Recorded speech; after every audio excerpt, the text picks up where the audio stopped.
ಓಂ ನಾರಾಯಣಂ ನಮಸ್ಕೃತ್ಯ ನರಂ ಚೈವ ನರೋತ್ತಮಂ ದೇವೀಂ ಸರಸ್ವತೀಂ ವ್ಯಾಸಂ ತತೋ ಜಯಮುದೀರಯೇತ್.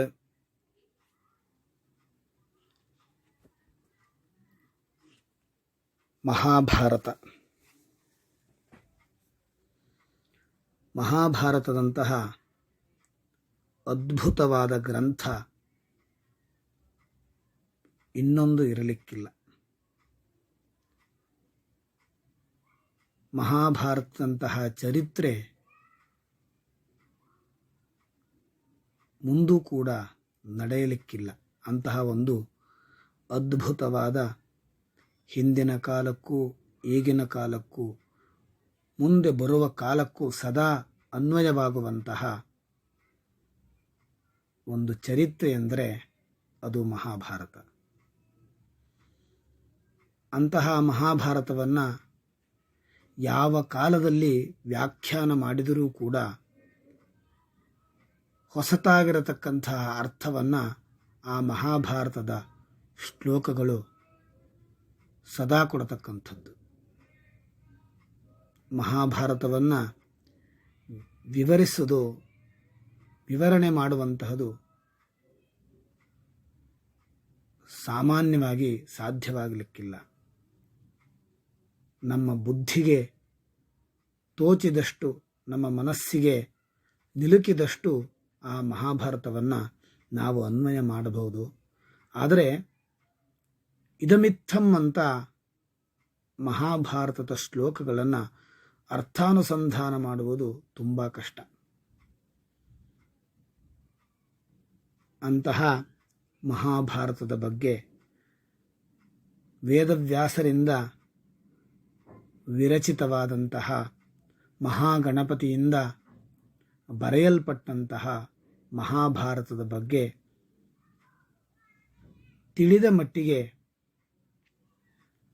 ವಿವರಣೆಯನ್ನು ಕಥಾಪೂರ್ವಕವಾಗಿ, ಅಂದರೆ ಕಥೆ ಹೇಗೆ ಇದೆಯೋ ಅದರಂತೆ ಆ ಮಹಾಭಾರತದ ಕಥೆಯನ್ನು ತಿಳಿದುಕೊಳ್ಳಲಿಕ್ಕೆ, ಕಥೆಯ ಬಗ್ಗೆ ವಿವರಿಸುವುದಕ್ಕೆ ಪ್ರಯತ್ನ ಪಡ್ತೇನೆ. ಆಗಲೇ ಹೇಳಿದ ಹಾಗೆ ಸದಾ ಕಾಲದಲ್ಲಿ ಈ ಮಹಾಭಾರತದ ಶ್ಲೋಕಗಳ ತಾತ್ಪರ್ಯ ಎಲ್ಲರಿಗೂ ಕೂಡ ಅನ್ವಯವಾಗತಕ್ಕಂಥದ್ದು. ಈಗ ಕಾಲ ಬದಲಾಗಿದೆ, ಅದರಲ್ಲಿರುವ ಅನೇಕ ವಿಷಯಗಳು ನಮಗೆ ಅನ್ವಯವಾಗೋದಿಲ್ಲ ಅಂತ ಅಂದ್ಕೊಂಡ್ರೆ ಅದು ಖಂಡಿತ ತಪ್ಪು. ಕಾಲ ಎಷ್ಟೇ ಬದಲಾಗಿದ್ದರೂ ಕೂಡ ಮಹಾಭಾರತದಲ್ಲಿನ ಅನೇಕ ವಿಷಯಗಳು ನಮಗೆ ಈಗಲೂ ಕೂಡ ಅನ್ವಯವಾಗುತ್ತೆ. ಅದರಲ್ಲಿನ ವಿಷಯವನ್ನು ನಾವು ತಿಳಿದುಕೊಂಡ್ರೆ ಈ ಪ್ರಪಂಚದಲ್ಲಿ ಉತ್ತಮವಾಗಿ ನಾವು ಜೀವನವನ್ನು ಸಾಗಿಸಬಹುದು. ಅಂತಹ ಒಂದು ಅದ್ಭುತವಾದ ಚರಿತ್ರೆ ಮಹಾಭಾರತ. ಈ ಮಹಾಭಾರತದಲ್ಲಿ 1,00,000 ಶ್ಲೋಕಗಳು ನಮಗೆ ಕಂಡುಬರುತ್ತೆ. ಪ್ರಧಾನವಾಗಿ 25,000 ಶ್ಲೋಕಗಳು ಕಂಡುಬರುತ್ತೆ. ಹಾಗೆ ಪ್ರಧಾನವಾಗಿ 18 ಪರ್ವಗಳು, 100 ಉಪಪರ್ವಗಳು ನಮಗೆ ಕಂಡುಬರುತ್ತೆ. ಆ 18 ಪರ್ವಗಳಲ್ಲಿ ಮೊದಲನೆಯದಾಗಿ ಆದಿಪರ್ವ, ಎರಡನೆಯದು ಸಭಾಪರ್ವ, ಮೂರನೆಯದು ವನಪರ್ವ ಅಥವಾ ಅರಣ್ಯ ಪರ್ವ, ನಾಲ್ಕನೆಯದು ವಿರಾಟ ಪರ್ವ, ಐದನೆಯದು ಉದ್ಯೋಗ ಪರ್ವ, ಆರನೆಯದು ಭೀಷ್ಮ ಪರ್ವ, ಏಳನೆಯದು ದ್ರೋಣ ಪರ್ವ, ಎಂಟನೆಯದು ಕರ್ಣ ಪರ್ವ, ಒಂಬತ್ತನೆಯದು ಶಲ್ಯ ಪರ್ವ, 10ನೆಯದು ಸೌಪ್ತಿಕ ಪರ್ವ, 11ನೆಯದು ಸ್ತ್ರೀ ಪರ್ವ, 12ನೆಯದು ಶಾಂತಿ ಪರ್ವ, 13ನೆಯದು ಅನುಶಾಸನ ಪರ್ವ, 14ನೆಯದು ಅಶ್ವಮೇಧಿಕ ಪರ್ವ, 15ನೆಯದು ಆಶ್ರಮವಾಸಿಕ ಪರ್ವ, 16ನೆಯದು ಮೌಸಲ ಪರ್ವ, 17ನೆಯದು ಮಹಾಪ್ರಸ್ಥಾನಿಕ ಪರ್ವ ಹಾಗೂ ಕೊನೆಯದಾಗಿ 18ನೆಯದು ಸ್ವರ್ಗಾರೋಹಣ ಪರ್ವ. ಹೀಗೆ ಪ್ರಧಾನವಾಗಿ 18 ಪರ್ವಗಳನ್ನು ಒಳಗೊಂಡಿರತಕ್ಕಂಥದ್ದು ಮಹಾಭಾರತ. ಇಂತಹ ಮಹಾಭಾರತವನ್ನು ಕೃಷ್ಣದ್ವೈಪಾಯನರಾದ ವ್ಯಾಸ ಮಹರ್ಷಿಗಳು ನಮಗೆ ಇದನ್ನು ತಿಳಿಸಿಕೊಟ್ಟಂಥವರು. ಅಂತಹ ವೇದವ್ಯಾಸರಿಂದ ವಿರಚಿತವಾಗಿರತಕ್ಕಂಥ ಈ ಮಹಾಭಾರತವನ್ನು ಮಹಾಗಣಪತಿ ಬರೆದುಕೊಂಡಿರತಕ್ಕಂಥದ್ದು. ಇಂತಹ ಮಹಾಭಾರತದ ಬಗ್ಗೆ ನಾವು ತಿಳಿದುಕೊಳ್ಳೋಣ. ಅನೇಕರು ಅನೇಕ ವಿಧವಾಗಿ ಈ ಮಹಾಭಾರತವನ್ನು ಅರ್ಥಾನುಸಂಧಾನ ಮಾಡಿದ್ದಾರೆ. ಆದರೆ ವ್ಯಾಸರಿಂದ ವಿರಚಿತವಾಗಿರತಕ್ಕಂತಹ ಮಹಾಭಾರತವೇ ನಮಗೆ ಇಂದಿಗೂ ಕೂಡ ಪೂಜನೀಯ. ಯಾಕೆಂತಂದರೆ ಅದು ಮೂಲವಾಗಿರತಕ್ಕಂತಹ ಗ್ರಂಥ.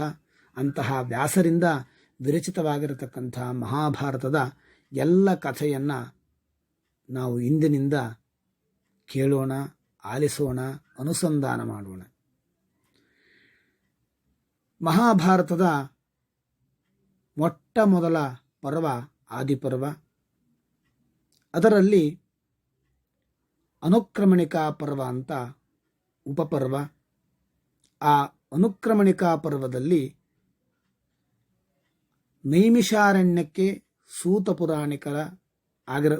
ಸೂತಪುರಾಣಿಕರು ಆಗಿರತಕ್ಕಂತಹ ಉಗ್ಗಶ್ರವನನ ಆಗಮನ, ಮತ್ತು ಆ ಋಷಿಗಳ ಬಳಿ ಮಹಾಭಾರತ ಕಥೆಯನ್ನು ಕೇಳಲು ಅನೇಕ ಋಷಿಗಳು ಬಯಕೆಯನ್ನು ವ್ಯಕ್ತಪಡಿಸಿದ್ದು, ಮಹಾಭಾರತದ ಮಂಗಲಾಚರಣೆ, ಮಹಾಭಾರತದ ಘನತೆಯ ಕಿರುಪರಿಚಯ, ಸೃಷ್ಟಿ ವಿಚಾರ, ಕಾಲನ ಮಹತ್ವ, ಮಹಾಭಾರತದ ರಚನೆ ಮತ್ತು ಉಪದೇಶ, ಮಹಾಭಾರತದ ಕಥೆಯ ಕಿರು ಸಾರಾಂಶ, ಯುದ್ಧಾನಂತರದಲ್ಲಿ ಧೃತರಾಷ್ಟ್ರ ಸಂಜಯನ ಬಳಿ ತನ್ನ ದುಃಖವನ್ನು ಹೇಳಿಕೊಳ್ಳತಕ್ಕಂಥದ್ದು ಮತ್ತು ಸಂಜಯ ಧೃತರಾಷ್ಟ್ರನನ್ನು ಸಂತೈಸುವುದು, ಹಾಗೂ ಮಹಾಭಾರತದ ಘನತೆಯ ವರ್ಣನೆ. ಇವಿಷ್ಟು ಕಥೆಗಳನ್ನು ನಾವು ಈ ಅನುಕ್ರಮಣಿಕಾ ಪರ್ವದಲ್ಲಿ ತಿಳಿದುಕೊಳ್ಳಬಹುದು. ನಾರಾಯಣಂ ನಮಸ್ಕೃತ್ಯ ನರಂಚೈವ ನರೋತ್ತಮಂ ದೇವೀಂ ಸರಸ್ವತೀಂ ವ್ಯಾಸಂ ತಥೋ ಜಯಮುದೀರಯೇತ್. ನರೋತ್ತಮರಾದ ನರ ಮತ್ತು ನಾರಾಯಣ ಹಾಗೂ ದೇವಿ ಸರಸ್ವತಿಗೆ ಹಾಗೂ ಮಹಾಭಾರತವೆಂಬ ಉತ್ಕೃಷ್ಟ ಚರಿತ್ರೆಯನ್ನು ನಮಗೆ ಸಾದರಪಡಿಸಿದ ವೇದವ್ಯಾಸರಿಗೆ ನಮಸ್ಕರಿಸಿ ಈ ಮಹಾಭಾರತವನ್ನು ಆಲಿಸೋಣ, ಪಠನ ಮಾಡೋಣ.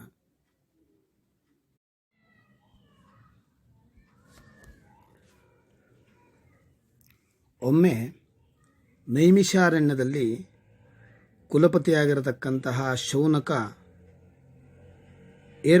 ಏರ್ಪಡಿಸಿದ್ದಂತಹ 12 ವರ್ಷಗಳ ಸತ್ರದಲ್ಲಿ ಸುಖಾಸೀನರಾಗಿ ಕುಳಿತಿದ್ದ ಸಂಶಿತ ವ್ರತ ಬ್ರಹ್ಮರ್ಷಿಗಳ ಮಧ್ಯೆ ಲೋಮಹರ್ಷಣನ ಪುತ್ರ ಸೂತಪುರಾಣಿಕನಾಗಿರತಕ್ಕಂತಹ ಉಗ್ಗಶ್ರವನು ಆಗಮನಿಸ್ತಾನೆ. ನೈಮಿಷಾರಣ್ಯದಲ್ಲಿ ಶೌನಕ ಆಳತಕ್ಕಂತಹ ಮಹರ್ಷಿ 12 ವರ್ಷಗಳ ಪರ್ಯಂತ ಒಂದು ಸತ್ರವನ್ನು ಆಚರಣೆ ಮಾಡಿರ್ತಾನೆ. ಅಂತಹ ಸತ್ರದಲ್ಲಿ ಸೂತ ಪೌರಾಣಿಕರಾಗಿರತಕ್ಕಂಥ ಉಗ್ಗಶ್ರವ ಆಗಮಿಸ್ತಾನೆ. ನೈಮಿಷಾರಣ್ಯ ಅಂತ ಹೇಳಿದ್ರೆ ನಿಮಿಷ ಮಾತ್ರದಲ್ಲಿ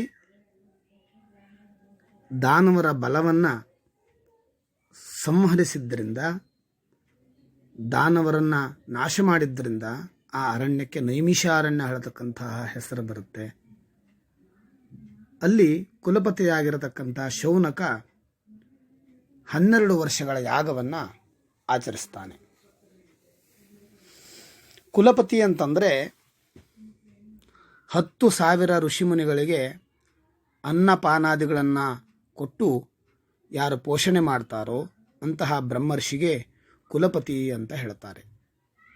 ಅಂತಹ ಕುಲಪತಿಯಾಗಿರತಕ್ಕಂತಹ ಶೌನಕ 12 ವರ್ಷಗಳ ಪರ್ಯಂತ ಯಾಗವನ್ನು ಮಾಡ್ತಾನೆ. ಆ ಯಾಗಕ್ಕೆ ಉಗ್ಗಶ್ರವನು ಆಗಮನಿಸ್ತಾನೆ.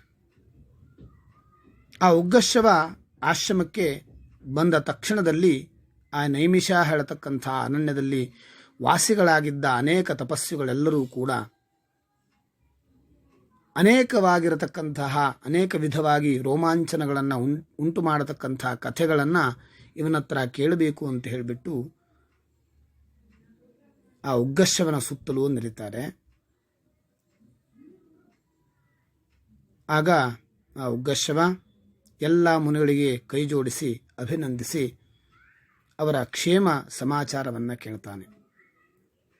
ಹಾಗೆ ಎಲ್ಲ ತಪಸ್ವಿಗಳು ಕೂಡ ಕುಳಿತುಕೊಂಡ ನಂತರ ಲೋಮಹರ್ಷಿಣಿ ತನಗೆ ಯಾವ ಆಸನವನ್ನು ತೋರಿಸಿದಾರೋ ಆ ಆಸನದಲ್ಲಿ ವಿನಯದಿಂದ ಕುಳಿತುಕೊಳ್ತಾನೆ. ಆ ಸೂತ ಪೌರಾಣಿಕ ಸುಖಾಸೀನನಾಗಿ ವಿಶ್ರಾಂತಿಯನ್ನು ಹೊಂದುತ್ತಾ ಇರತಕ್ಕಂಥದ್ದನ್ನು ನೋಡಿ ಋಷಿಗಳಲ್ಲಿ ಒಬ್ಬನಾಗಿರತಕ್ಕಂಥವನು ಕಥೆಗಳನ್ನು ಪ್ರಸ್ತಾವನೆ ಮಾಡ್ತಾ ಒಂದು ಪ್ರಶ್ನೆಯನ್ನು ಕೇಳ್ತಾನೆ. ಸೂತ ಮಹರ್ಷಿಗಳೇ, ನೀವು ಎಲ್ಲಿಂದ ಆಗಮನಿಸ್ತಾ ಇದ್ದೀರಿ?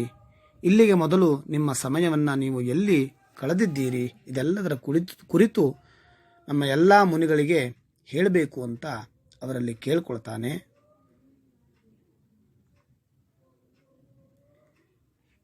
ಹೀಗೆ ಕೇಳಿದಾಗ ಆ ಸೂತ ಹೇಳ್ತಾನೆ, ಜನಮೇಜಯನ ಸರ್ಪಸತ್ರದಲ್ಲಿ ಕೃಷ್ಣದ್ವೈಪಾಯನ ಪ್ರೋಕ್ತ, ಅಂದರೆ ಕೃಷ್ಣದ್ವೈಪಾಯನರು ಹೇಳಿರತಕ್ಕಂತಹ ವಿವಿಧ ಕಥೆಗಳನ್ನು, ಪುಣ್ಯಕಾರಕ ಮಹಾಭಾರತದ ಕಥೆಯನ್ನು ವೈಶಂಪಾಯನನ್ನು ವಿಧಿವತ್ತಾಗಿ ಹೇಳಿದ್ದನ್ನು ನಾನು ಕೇಳಿದ್ದೇನೆ. ಹಾಗೆ ನಾನು ಹಲವಾರು ತೀರ್ಥಕ್ಷೇತ್ರಗಳನ್ನು ಸುತ್ತಾಡಿ ಕುರುಪಾಂಡವರು ಸರ್ವಮಹೀಕ್ಷಿತರು ಯುದ್ಧ ಮಾಡಿರತಕ್ಕಂತಹ ದ್ವಿಜ ಸಂಸೇವಿತರಾಗಿರತಕ್ಕಂತಹ ಸಮಂತಕ ಪಂಚಕ ಎಂಬ ಹೆಸರಿನ ಪುಣ್ಯ ಪ್ರದೇಶಕ್ಕೆ ಹೋಗಿದ್ದೆ. ಅಲ್ಲಿಂದ ನಾನು ಈ ಯಜ್ಞದಲ್ಲಿ ಭಾಗವಹಿಸಿರುವ ಮಹಾಭಾಗರು, ಸೂರ್ಯಪಾವಕ ವರ್ಚಸರು ಮತ್ತು ನನ್ನ ಮತದಂತೆ ಬ್ರಹ್ಮಸಂಭೂತರು, ಅಂದರೆ ಬ್ರಹ್ಮನನ್ನು ತಿಳಿದಿರತಕ್ಕಂತಹ ನಿಮ್ಮೆಲ್ಲರನ್ನು ನೋಡಲಿಕ್ಕೆ ಉತ್ಸುಕನಾಗಿ ಬಂದಿದ್ದೇನೆ ಅಂತ ಹೇಳ್ತಾನೆ. ಹಾಗೆ ಆತನು ಸ್ನಾನ ಮಾಡಿ ಶುಚಿರ್ಭೂತನಾಗಿ ಜಪ ಅಗ್ನಿಹೋತ್ರಗಳನ್ನು ಮುಗಿಸಿ ಕುಳಿತಿರತಕ್ಕಂತಹ ಋಷಿಗಳ ಬಳಿ ಕೇಳ್ತಾನೆ, ನಾನು ಯಾವ ವಿಷಯವನ್ನು ಈಗ ಹೇಳಬೇಕು? ಧರ್ಮ ಸಂಗ್ರಹವೇ ಇರತಕ್ಕಂತಹ ಪುರಾಣ ಕಥೆಗಳನ್ನು ಹೇಳಬೇಕೆ, ಅಥವಾ ಮಹಾತ್ಮರ ಋಷಿಮುನಿಗಳ ವೃತ್ತಾಂತವನ್ನು ಹೇಳಬೇಕೆ ಅಂತ ಕೇಳಿದಾಗ ಋಷಿಗಳು ಹೇಳ್ತಾರೆ, ದ್ವೈಪಾಯನರು ಹೇಳಿರತಕ್ಕಂತಹ ಸೂಕ್ಷ್ಮಾರ್ಥಗಳನ್ನು, ವೇದಾರ್ಥಗಳನ್ನು ಹೊಂದಿರತಕ್ಕಂತಹ, ಭಾರತದ ಇತಿಹಾಸ ಇರತಕ್ಕಂತಹ, ಸಂಸ್ಕಾರಗಳ ಸಾಗರವಾಗಿರತಕ್ಕಂತಹ, ಎಲ್ಲ ಶಾಸ್ತ್ರಗಳ ಸಾರವಾಗಿರತಕ್ಕಂತಹ ರಾಜನಾದ ಜನಮೇಜಯನಿಗೆ ವೈಶಂಪಾಯನ ಹೇಳಿದ ಚತುರ್ವೇದಗಳ ಸಾರವೂ ಇರತಕ್ಕಂತಹ ವ್ಯಾಸ ಮಹರ್ಷಿಗಳ ಅದ್ಭುತ ಕೃತಿಯಾಗಿರತಕ್ಕಂತಹ, ಪಾಪ ಭಯಗಳನ್ನು ಹೋಗಲಾಡಿಸತಕ್ಕಂತಹ ಧರ್ಮ ಸಂಹಿತೆಯಾಗಿರತಕ್ಕಂತಹ, ಪುರಾಣಗಳಲ್ಲಿ ಶ್ರೇಷ್ಠವಾಗಿರತಕ್ಕಂತಹ ಮಹಾಭಾರತವನ್ನು ಕೇಳಬೇಕು ಅಂತ ಎಲ್ಲ ಋಷಿಗಳು ಕೂಡ ಹೇಳ್ತಾರೆ. ಆಗ ಸೂತನು ಹೇಳ್ತಾನೆ, ಆದ್ಯನಾಗಿರತಕ್ಕಂತಹ ಎಲ್ಲವಕ್ಕೂ ಮೂಲ ಕಾರಣನಾದ ಪುರುಷನು, ಈಶನು, ಪುರುಹೂತನು, ಪುರುಷ್ಠುತನು, ಋತನು ಅಂತಂದರೆ ಸತ್ಯಸ್ವರೂಪನು ಆಗಿರತಕ್ಕಂತಹ ಬ್ರಹ್ಮನು, ವ್ಯಕ್ತಾವ್ಯಕ್ತನು, ಸನಾತನನು, ಪರಮನು, ಪುರಾಣನು, ಮಂಗಲಗಳಲ್ಲಿ ಮಂಗಲಕರನು, ವಿಷ್ಣುವು, ವರೇಣ್ಯನು, ಅನಘನು, ಶುಚಿಯೂ ಆಗಿರತಕ್ಕಂತಹ ಗುರು ಹೃಷಿಕೇಶನಿಗೆ ನಮಸ್ಕರಿಸಿ ಸರ್ವಲೋಕ ಪೂಜಿತವಾಗಿರತಕ್ಕಂತಹ ವ್ಯಾಸರ ಉತ್ಕೃಷ್ಟ ಕೃತಿಯನ್ನು ಹೇಳಲು ಪ್ರಾರಂಭಿಸ್ತೇನೆ ಅಂತ ಹೇಳಿಬಿಟ್ಟು ಕೃತಿಯನ್ನು ಆರಂಭ ಮಾಡ್ತಾನೆ. ಈ ಹಿಂದೆ ಎಷ್ಟೋ ಕವಿಗಳು ಇದನ್ನು ಬಹಳಷ್ಟು ಬಾರಿ ಹೇಳಿದ್ದಾರೆ. ಆದರೆ ಈ ಭೂಮಿಯಲ್ಲಿ ಇನ್ನು ಮುಂದೆಯೂ ಈ ಇತಿಹಾಸವನ್ನು ಅನೇಕರು ಹೇಳ್ತಾರೆ. 3 ಲೋಕಗಳಲ್ಲಿಯೂ ಕೂಡ ಇದು ಮಹಾಜ್ಞಾನವೆಂದು ಪ್ರತಿಷ್ಠಿತವಾಗಿದೆ. ವಿಸ್ತಾರವಾಗಿರತಕ್ಕಂತಹ ಈ ಗ್ರಂಥವನ್ನು ಅನೇಕ ದ್ವಿಜರು ಉತ್ತಮವಾದದ್ದು ಅಂತ ಪರಿಗ್ರಹ ಮಾಡ್ತಾರೆ. ಅಂತಹ ಶುಭ ಶಬ್ದಗಳಿಂದ ಅಲಂಕೃತವಾಗಿರತಕ್ಕಂತಹ ಮನುಷ್ಯ ಮತ್ತು ದೇವತೆಗಳಿಗೆ ಸಂಬಂಧಿಸಿದ ಎಲ್ಲ ವಿಷಯಗಳನ್ನು ಒಳಗೊಂಡಿರತಕ್ಕಂತಹ ವಿದುಷರಿಗೆ ಪ್ರಿಯವಾಗಿರತಕ್ಕಂತಹ ಭಾರತವನ್ನು ಹೇಳ್ತೇನೆ ಅಂತ ಹೇಳ್ತಾನೆ.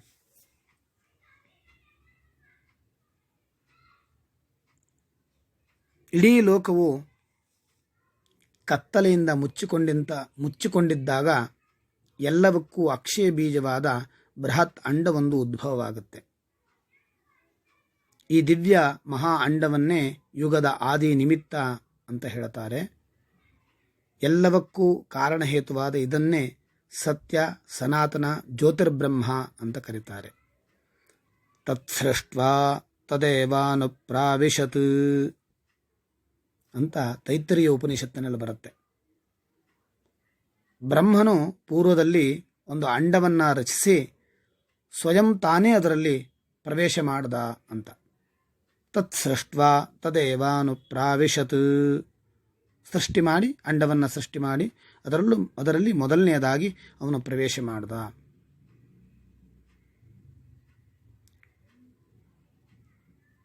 ಅಂತಹ ಅಂಡದಲ್ಲಿ ಪ್ರಜಾಪತಿ ಪಿತಾಮಹ ಬ್ರಹ್ಮ, ಸುರಗುರು ಸ್ಥಾಣು, ಮನು, ಪರಮೇಷ್ಠಿ, ಪ್ರಾಚೇತಸ, ದಕ್ಷನ 7 ಮಕ್ಕಳು ಮತ್ತು 21 ಪ್ರಜಾಪತಿಗಳು ಹುಟ್ಟುತ್ತಾರೆ. ದಕ್ಷನ 7 ಮಕ್ಕಳು ಅಂತಂದರೆ ಕ್ರೋಧ, ತಮ, ದಮ, ವಿಕೃತ, ಅಂಗಿರ, ಕರ್ದಮ ಮತ್ತು ಅಶ್ವ. ಹಾಗೆ 21 ಪ್ರಜಾಪತಿಗಳು ಅಂತಂದರೆ ಸಪ್ತ ಋಷಿಗಳು: ಮರೀಚಿ, ಅತ್ರಿ, ಅಂಗಿರಸ, ಪುಲಸ್ತ್ಯ, ಪುಲಹ, ಕ್ರತು ಮತ್ತು ಕಶ್ಯಪ. ಈ 7 ಸಪ್ತ ಋಷಿಗಳು ಮತ್ತು 14 ಮನುಗಳು. ವಿಷ್ಣು ಪುರಾಣದ ಪ್ರಕಾರ 14 ಮನುಗಳು ಅಂತಂದರೆ ಸ್ವಾಯಂಭುವ ಮನು, ಸ್ವಾರೋಚ್ಯ ಮನು, ಉತ್ತಮ ಮನು, ತಾಪಸ ಮನು, ರೈವತ ಮನು, ಚಾಕ್ಷುಷ ಮನು, ವೈವಸ್ವತ ಮನು, ಸಾವರ್ಣಿಕ ಮನು, ದಕ್ಷ ಸಾವರ್ಣಿಕ ಮನು, ಬ್ರಹ್ಮ ಸಾವರ್ಣಿಕ ಮನು, ಧರ್ಮ ಸಾವರ್ಣಿಕ ಮನು, ರುದ್ರ ಸಾವರ್ಣಿಕ ಮನು, ರುಚಿರ ಮನು ಮತ್ತು ಭೌಮ ಮನು. ಹೀಗೆ ದಕ್ಷನ 7 ಮಕ್ಕಳು, ಸಪ್ತ ಋಷಿಗಳು, ಹಾಗೆ 21 ಪ್ರಜಾಪತಿಗಳು. ಸಪ್ತ ಋಷಿಗಳು ಸೇರಿ 14 ಮನುಗಳು ಸೇರಿ 21 ಪ್ರಜಾಪತಿಗಳು. ಇವರೆಲ್ಲರೂ ಕೂಡ ಆ ಅಂಡದಿಂದ ಜನಿಸ್ತಾರೆ. ಇದರಿಂದಲೇ ಸರ್ವ ಋಷಿಗಳಿಗೂ ತಿಳಿದಿರುವ ಅಪ್ರಮೇಯಾತ್ಮ ಪುರುಷ, ವಿಶ್ವೇ ದೇವರು, ಆದಿತ್ಯರು, ವಸುಗಳು ಮತ್ತು ಅಶ್ವಿನಿ ದೇವತೆಗಳು ಕಾಣಿಸಿಕೊಳ್ತಾರೆ. ನಂತರ ಯಕ್ಷ, ಸಾಧ್ಯ, ಪಿಶಾಚ, ಗುಹ್ಯಕ, ಪಿತೃಗಳು ಹಾಗೂ ವಿದ್ವಾಂಸರು, ಶಿಷ್ಟ, ಅಮಲ, ಬ್ರಹ್ಮರ್ಷಿಗಳು ಹುಟ್ಟುತ್ತಾರೆ. ಅದೇ ರೀತಿ ಬಹುಸಂಖ್ಯೆಯಲ್ಲಿ ಸರ್ವಗುಣ ಸಮುದಿತ ರಾಜರ್ಷಿಗಳು, ನಂತರ ನೀರು, ಆಕಾಶ, ಪೃಥ್ವಿ, ವಾಯು, ಅಂತರಿಕ್ಷ ಮತ್ತು ದಿಕ್ಕುಗಳು ಹುಟ್ಟುತ್ತವೆ. ಇದರಿಂದಲೇ ಸಂವತ್ಸರ, ಮಾಸ, ಪಕ್ಷ, ಹಗಲು, ರಾತ್ರಿಗಳು, ಈ ಲೋಕದಲ್ಲಿ ಕಂಡುಬರುವ ಸರ್ವವೂ ಕೂಡ ಉದ್ಭವವಾಗುತ್ತೆ. ಈ ಜಗತ್ತಿನಲ್ಲಿ ಇರತಕ್ಕಂತಹ ಕಾಣುವ ಎಲ್ಲ ಸ್ಥಾವರ ಜಂಗಮಗಳು ಕೂಡ ಈ ಯುಗಕ್ಷಯದಲ್ಲಿ ಪುನಃ ಸಂಕ್ಷಿಪ್ತವಾಗುತ್ತವೆ. ಅಂದರೆ ಯಾವಾಗ ಯುಗ ಮುಗಿಯುತ್ತೋ ಆವಾಗ ಈ ಅಂಡದಲ್ಲೇ ಲೀನವಾಗುತ್ತೆ. ಯಾವಾಗ ಯುಗಗಳು ಆರಂಭವಾಗುತ್ತೋ ಪುನಃ ಅವು ಉದ್ಭವವಾಗುತ್ತೆ. ಋತುವಿನ ಪ್ರಾರಂಭದಲ್ಲಿ ಹೇಗೆ ನಾನಾ ರೂಪಲಕ್ಷಣಗಳು ಕಂಡುಬರುತ್ತವೋ, ಜೊತೆಗೆ ನಾಶವಾಗುತ್ತವೋ, ಹಾಗೆ ಯುಗದ ಆದಿಯಲ್ಲಿ ಇವೆಲ್ಲವೂ ಕೂಡ ಕಂಡುಬರುತ್ತೆ, ಅಂತ್ಯದಲ್ಲಿ ನಾಶವಾಗುತ್ತೆ. ಈ ರೀತಿ ಅನಾದಿ ನಿಧನಂ ಲೋಕೆ ಚಕ್ರಂ ಸಂಪರಿವರ್ತತೆ. ಅನಾದಿ ನಿಧನ ಲೋಕದಲ್ಲಿ ಹುಟ್ಟು ಸಂಸಾರದ ಚಕ್ರ, ಹುಟ್ಟು ಸಂಹಾರದ ಚಕ್ರ ಆದಿ ಅಂತ್ಯಗಳಿಲ್ಲದೆ ಸದಾ ತಿರುಗುತ್ತಿರುತ್ತೆ. ಸಂಕ್ಷಿಪ್ತವಾಗಿ ಹೇಳಬೇಕು ಅಂತಾದರೆ ಒಟ್ಟು 33,33,33,300 ದೇವತೆಗಳ ಸೃಷ್ಟಿ ಈ ಬ್ರಹ್ಮಾಂಡದಲ್ಲೇ ಆಗಿದೆ.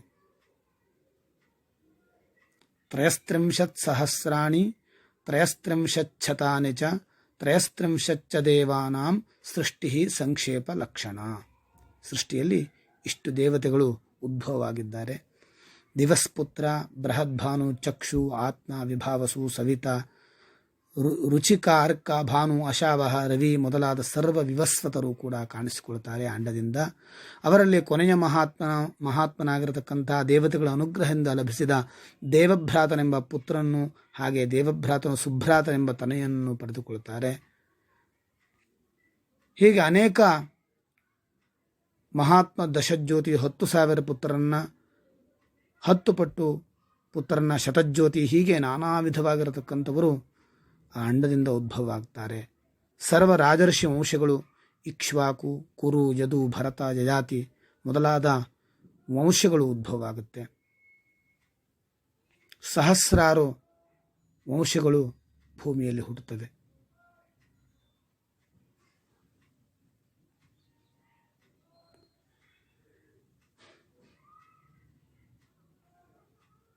ಹೀಗೆ ಆ ಋಷಿಮುನಿ ಮಹಾಜ್ಞಾನವನ್ನು, ಎಲ್ಲ ರಹಸ್ಯ, ವೇದ, ಯೋಗ, ಸವಿಜ್ಞಾನ, ಧರ್ಮ, ಅರ್ಥ, ಕಾಮ, ಶಾಸ್ತ್ರಗಳೇ ಮೊದಲಾದ ಎಲ್ಲವನ್ನೂ ಕೂಡ, ವಿಧಾನಗಳನ್ನು ಕೂಡ ತಿಳಿದಿರತಕ್ಕಂಥ ಋಷಿಯು ಈ ಸೃಷ್ಟಿಯನ್ನು ವರ್ಣನೆ ಮಾಡ್ತಾನೆ. ಹಾಗೆ ಮಹಾಭಾರತವನ್ನು ಕೂಡ ವರ್ಣನೆ ಮಾಡ್ತಾನೆ.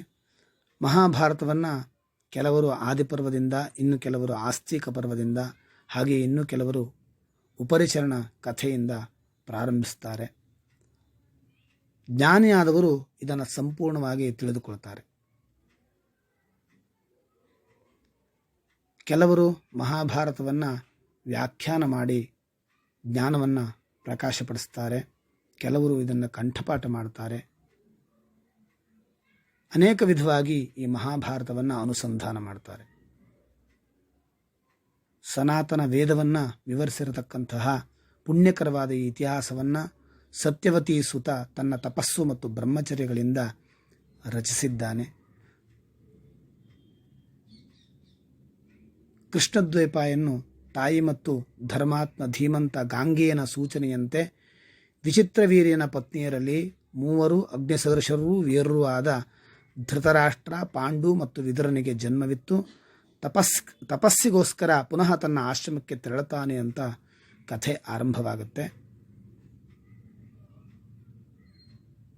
ತನ್ನ ಮಕ್ಕಳು ವೃದ್ಧರಾಗಿ ಪರಮಗತಿಯನ್ನು ಹೊಂದಿದ ಬಳಿಕ ಆ ಮಹರ್ಷಿಯು ಭಾರತವನ್ನು ಮನುಷ್ಯಲೋಕಕ್ಕೆ ಹೇಳುತ್ತಾನೆ ಅಂತ ತಿಳಿದು ಬರುತ್ತೆ.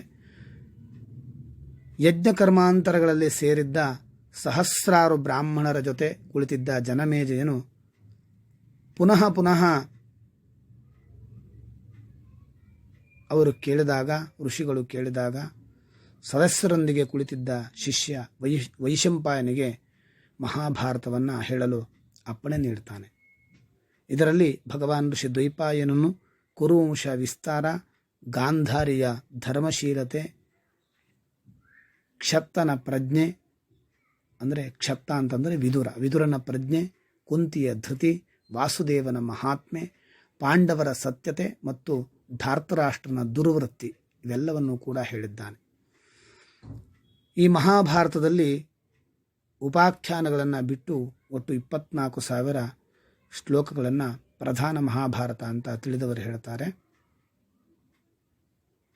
ಆದರೆ ನೀಲಕಂಠೀಯದಲ್ಲಿ ಇದಂ ಶತಸಹಸ್ರಂತೂ ಲೋಕಾನಾಂ ಪುಣ್ಯಕರ್ಮಣಾಂ ಉಪಾಖ್ಯಾನೈ ಸಹ ಜ್ಞೇಯಮಾದ್ಯಂ ಭಾರತಮುತ್ತಮಂ ಅಂತ ಹೇಳಿದ್ದಾರೆ. ಅಂದರೆ ಲೋಕದ ಪುಣ್ಯಶಾಲಿಗಳ ಉಪಾಖ್ಯಾನಗಳಿಂದ ಕೂಡಿರತಕ್ಕಂತಹ ಈ ಆದ್ಯ ಭಾರತ 1,00,000 ಶ್ಲೋಕಗಳಿಂದ ಕೂಡಿದೆ ಅಂತ. ಕ್ರಮೇಣವಾಗಿ ಋಷಿಗಳು ಎಲ್ಲ ಪರ್ವಗಳನ್ನು ಸಂಕ್ಷೇಪವಾಗಿ ಪರಿಚಯಿಸತಕ್ಕಂತಹ 150 ಶ್ಲೋಕಗಳ ಅನುಕ್ರಮಣಿಕ ಅಧ್ಯಾಯವನ್ನು ಕೂಡ ಸೇರಿಸಿದ್ದಾರೆ. ಪೂರ್ವದಲ್ಲಿ ಪ್ರಭುವಾಗಿರತಕ್ಕಂತಹ ದ್ವೈಪಾಯನ ಇದನ್ನು ಪುತ್ರನಾಗಿರತಕ್ಕಂತಹ ಶುಕನಿಗೆ ಉಪದೇಶಿಸ್ತಾನೆ. ನಂತರ ಅನುರೂಪರಾಗಿರತಕ್ಕಂತಹ ಅನೇಕ ಶಿಷ್ಯರಿಗೆ ಹೇಳಿಕೊಡ್ತಾನೆ. ನಾರದ ಇದನ್ನು ದೇವತೆಗಳಿಗೆ ಹೇಳ್ತಾನೆ. ಅಸಿತ ದೇವಲ ಪಿತೃಗಳಿಗೆ ಮತ್ತು ಶುಕ ಗಂಧರ್ವ ಯಕ್ಷ ರಾಕ್ಷಸರಿಗೆ ಹೇಳ್ತಾರೆ.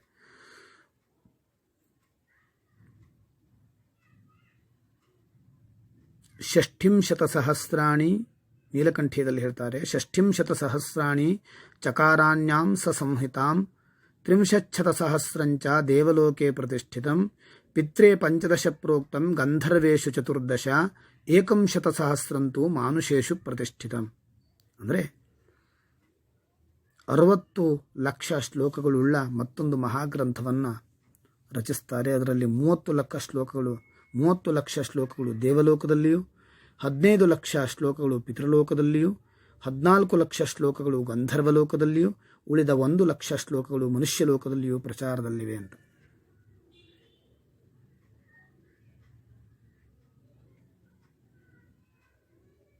ವೈಶಂಪಾಯನ ಮನುಷ್ಯ ಲೋಕದಲ್ಲಿ ಇದನ್ನು ಪ್ರಚಾರ ಮಾಡ್ತಾನೆ. ಹಾಗೆ 1 ಲಕ್ಷ ಶ್ಲೋಕಗಳ ಪಾಠವನ್ನು ನೀಲಕಂಠೀಯದಲ್ಲಿ ಕಾಣಬಹುದು.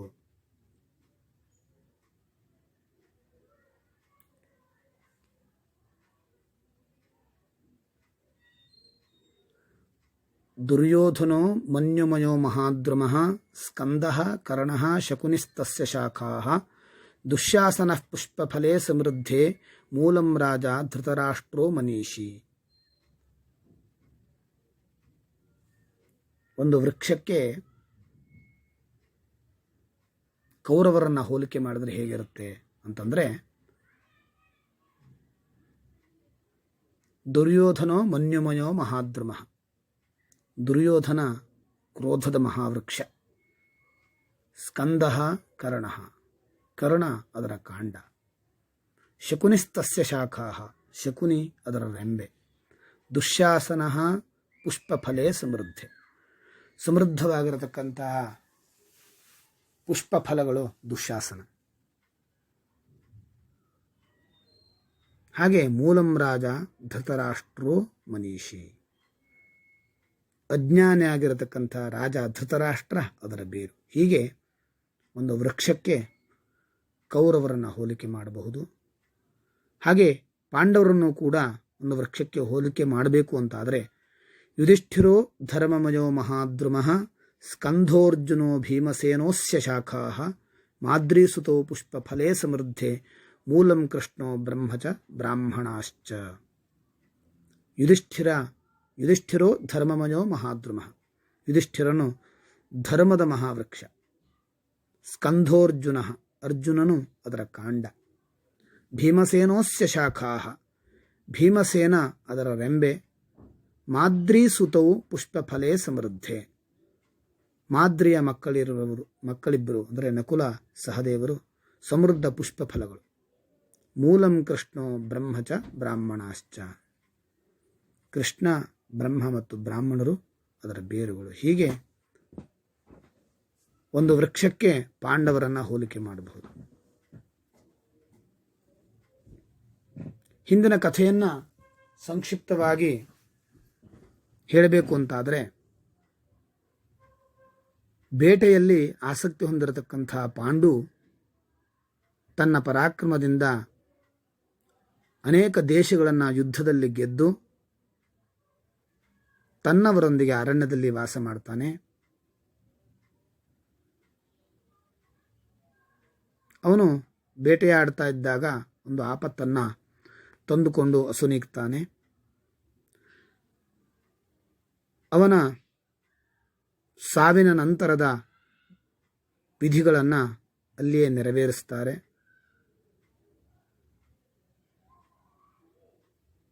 ಆತನ ಪತ್ನಿಯರಿಬ್ಬರೂ ಕೂಡ ಧರ್ಮೋಪನಿಷದದ ಪ್ರಕಾರ ಧರ್ಮ, ವಾಯು, ಶಕ್ರ ಮತ್ತು ಅಶ್ವಿನಿ ದೇವತೆಗಳಿಂದ ಪುತ್ರರನ್ನು ಪಡಿತಾರೆ.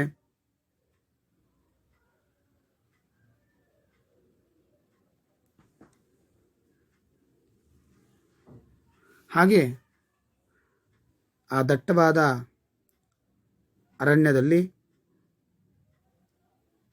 ಮಕ್ಕಳು, ಆ ಪಾಂಡುಪುತ್ರರು ಪುಣ್ಯಕರವಾಗಿರತಕ್ಕಂಥ ಮಹಾ ಆಶ್ರಮಗಳಲ್ಲಿ ಇಬ್ಬರು ತಾಯಂದಿರಿಂದ ಪರಿರಕ್ಷಿತರಾಗಿ ತಾಪಸಿಗಳ ಮಧ್ಯೆ, ಅರಣ್ಯವಾಸಿಗಳ ಮಧ್ಯೆ ಬೆಳೀತಾರೆ. ಸ್ವಯಂ ಋಷಿಗಳು ಬ್ರಹ್ಮಚಾರಿಗಳಂತೆ ಜಟಿಲ ರೂಪ ಧರಿಸಿದ್ದ ಮಕ್ಕಳನ್ನು ಧೃತರಾಷ್ಟ್ರನ ಹತ್ತಿರ ಕರೆತರ್ತಾರೆ. ಈ ನಮ್ಮ ಸುಹೃದಯರಾಗಿರತಕ್ಕಂಥ ಶಿಷ್ಯರು ನಿನ್ನ ತಮ್ಮ ಪಾಂಡುವಿನ ಮಕ್ಕಳು ಅಂತ ಹೇಳಿಬಿಟ್ಟು ಆ ಮುನಿಗಳು ಆ ಮಕ್ಕಳನ್ನು ಧೃತರಾಷ್ಟ್ರನಿಗೆ ಒಪ್ಪಿಸ್ತಾರೆ. ಆ ಪಾಂಡವರನ್ನು ಕಂಡು ಕೌರವರು, ಶಿಷ್ಟರು ಮತ್ತು ಆ ಊರಿನ ಎಲ್ಲ ಪೌರರು ಕೂಡ ಹರ್ಷಭರಿತರಾಗ್ತಾರೆ.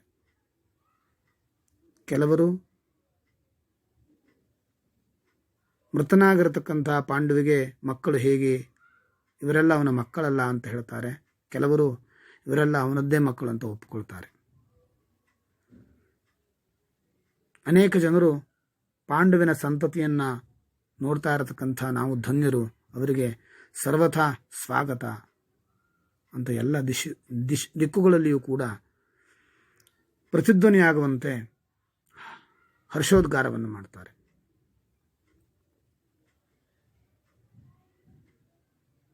ಆ ಪಾಂಡವರು ಆ ಪಟ್ಟಣಕ್ಕೆ ಪ್ರವೇಶ ಮಾಡಿದಾಗ ಅನೇಕ ಅದ್ಭುತಗಳು ನಡೆಯುತ್ತೆ. ಪುಷ್ಪವೃಷ್ಟಿಯಾಗತ್ತೆ.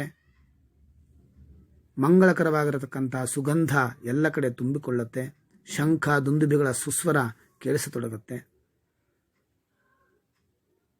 ಎಲ್ಲ ಊರ ಪೌರರ ಹರ್ಷರಂಗಿತವಾದಂತಹ ಶಬ್ದ ಸ್ವರ್ಗದಲ್ಲಿಯೂ ಕೇಳಿಸುವಷ್ಟು ಜೋರಾಗಿ ಕೇಳಿಸುತ್ತೆ. ಸ್ವರ್ಗದವರೆಗೂ ಕೇಳಿಸುವಷ್ಟು ಜೋರಾಗಿ ಕೇಳಿಸುತ್ತೆ.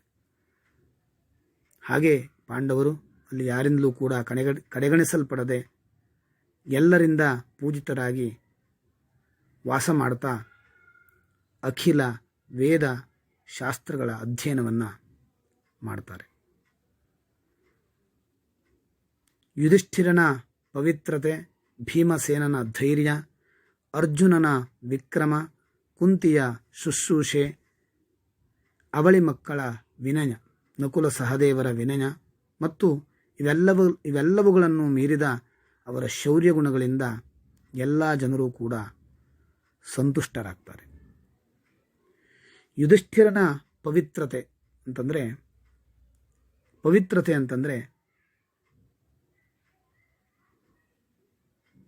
ಆಚಾರ ಪರಿಹಾರಶ್ಚ ಸಂಸರ್ಗಶ್ಚಾಪ್ಯನಿಂದಿತೈ ಆಚಾರೇ ಚ ವ್ಯವಸ್ಥಾನಂ ಶೌಚಮಿತ್ಯಭಿಧೀಯತೆ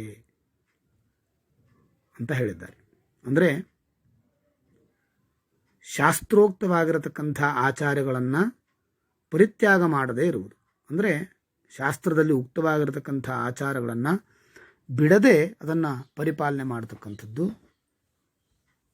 ಸತ್ಪುರುಷರೊಡನೆ ಸಹವಾಸ, ಕೆಟ್ಟ ಜನರ ಸಂಸರ್ಗ ಮಾಡದೇ ಇರತಕ್ಕಂಥದ್ದು, ಸದಾಚಾರದಲ್ಲಿ ದೃಢ ವಿಶ್ವಾಸ, ಇದನ್ನು ಶೌಚ, ಪವಿತ್ರತೆ ಅಂತ ಹೇಳ್ತಾರೆ. ಇದು ಯುಧಿಷ್ಠಿರನಲ್ಲಿ ನಾವು ಕಾಣಬಹುದು. ಹಾಗೆ ಭೀಮಸೇನನ ಧೈರ್ಯ, ಇಷ್ಟಾರ್ಥ ಸಂಪತ್ತೌ ಚಿತ್ತಸ್ಯ ವಿಕೃತಿರ್ಧೃತಿ ಧೈರ್ಯ. ಅಂದರೆ ನಮಗೆ ಇಷ್ಟವಾಗಿರತಕ್ಕಂಥದ್ದು ಅಥವಾ ಇಷ್ಟವಾಗದೇ ಇರತಕ್ಕಂಥದ್ದು ಏನೇ ನಡೆದರೂ ಕೂಡ ಮನಸ್ಸನ್ನು ವಿಕಾರಗೊಳಿಸದೆ ಸಂಯಮದಲ್ಲಿ ಇಟ್ಕೊಂಡಿರತಕ್ಕಂಥದ್ದು ಧೈರ್ಯ ಅಂತ ಕರೆಸ್ಕೊಳ್ಳುತ್ತೆ. ನಮ್ಮಲ್ಲಿ ಎಷ್ಟೇ ಶಕ್ತಿ ಇದ್ದರೂ ಕೂಡ ಆ ಶಕ್ತಿಯ ಪ್ರಯೋಗವನ್ನು ಮಾಡದೆ ನಮ್ಮ ಎದುರಿಗೆ ನಮಗೆ ಇಷ್ಟವಾಗದೇ ಇರತಕ್ಕಂಥದ್ದು ನಡೀತಾ ಇದ್ದರೂ ಕೂಡ ನಾವು ನಮ್ಮ ಸಂಯಮವನ್ನು ಮೀರದೆ ಇದ್ದರೆ ಅದನ್ನು ಧೈರ್ಯ ಅಂತ ಹೇಳ್ತಾರೆ. ಅಂತಹ ಧೈರ್ಯ ಭೀಮಸೇನಲ್ಲಿತ್ತು. ಹಾಗೆ ಅರ್ಜುನನ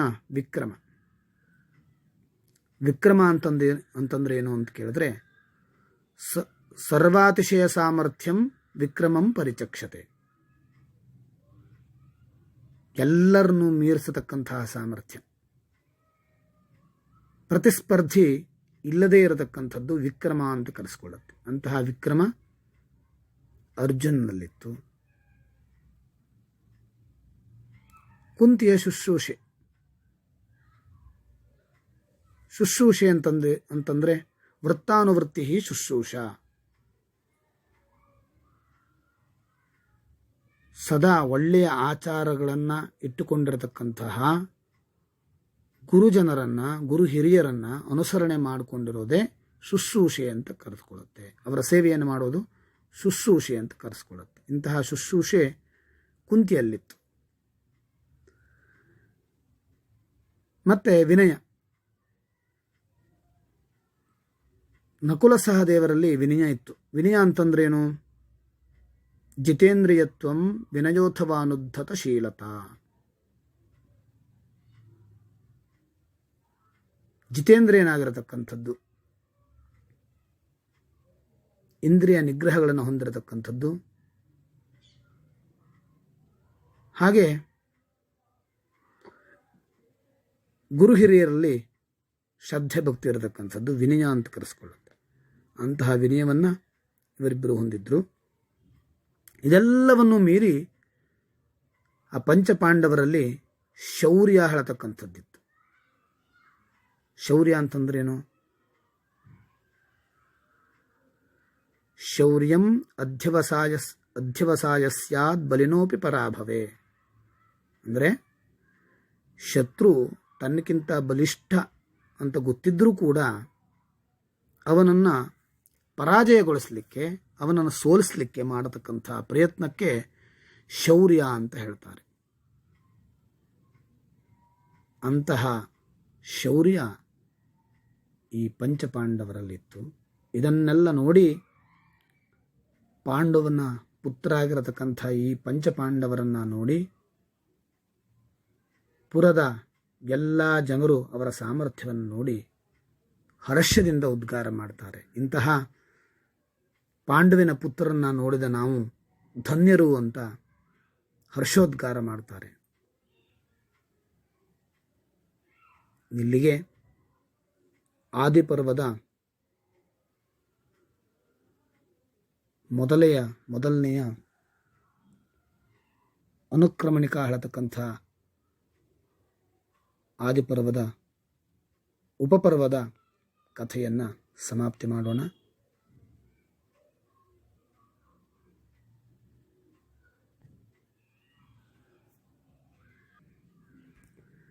ನಾರಾಯಣಂ ನಮಸ್ಕೃತ್ಯ ನರಂಚೈವ ನರೋತ್ತಮಂ ದೇವೀಂ ಸರಸ್ವತೀಂ ವ್ಯಾಸಂ ತಥೋ ಜಯಮುದೀರಯೇತ್.